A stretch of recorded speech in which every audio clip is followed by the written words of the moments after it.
অন্যান্য দিনের মতো আজকেও সকাল সকাল রান্নাটা বসিয়ে দিয়েছি।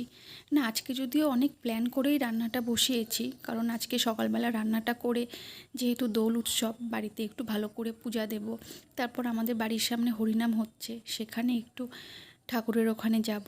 তো অনেক রকম প্ল্যান করে আর রান্নাটা বসিয়ে দিয়েছি। আজকে যেহেতু নিরামিষ করছি, বেশি কিছু করব না। একটু উচ্ছে ভেজেছি, একটু বেগুন ভেজেছি, একটু ঘুগনি করেছি, আর এই যে পোস্ত দিয়ে পনির করছি।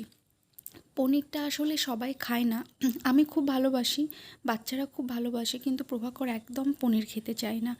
কিন্তু এমনি নর্মাল তরকারি করলে তো খাবেই না, আর পোস্ত দিয়ে করলে পোস্তটা খেতে ভালোবাসে, সেক্ষেত্রে পোস্ত দিয়ে করলে ও দেখেছি পনিরটা না নিলেও পোস্তর তরকারিটা খেয়ে নেয়। তো এই জন্যই পোস্ত দিয়ে পনিরটা করা।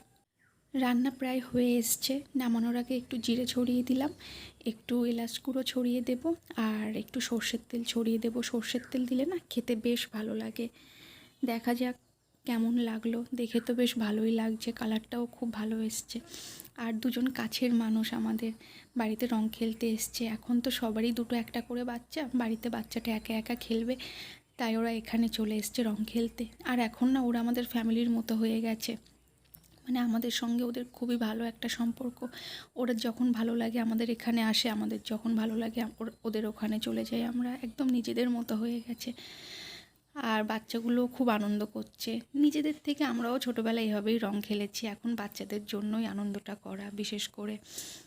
আর ও আমাকে এখানে রং মাখিয়ে দিচ্ছে, না হলে হয়তো আমি আজকে খেলতাম না।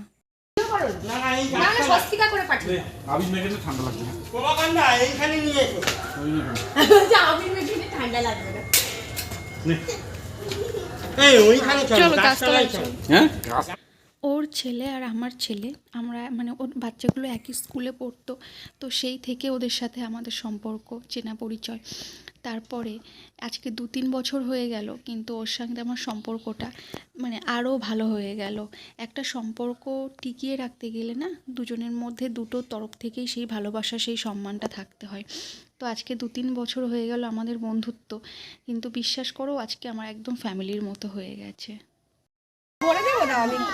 জন্মদিনের গিফট কোকান্ডা কই?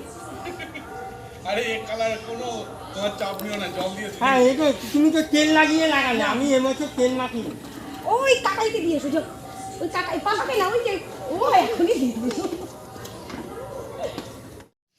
এবারে আমি একদমই রং খেলতাম না, আর যদিও খেলিও নি, কারণ একটা বাজে ঘটনা, মানে একটা বাজে খবর পেলাম যে আমার মামার বাড়ির দাদু উনি আর নেই। তো যাই হোক, খুব খারাপ লাগছে শুনে।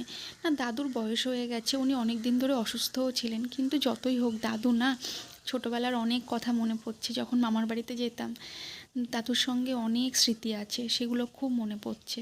তো কিছু করার নেই, এটাই তো জীবন, মানে এইভাবেই আমাদেরকে চলতে হবে। আর আমি এই বিষয়টা নিয়ে বেশি কথা বলতেও চাই না, কারণ এই জায়গাটা ওই বিষয়গুলো নিয়ে কথা বলার জন্য না, এটা একটা আলাদা ইমোশন।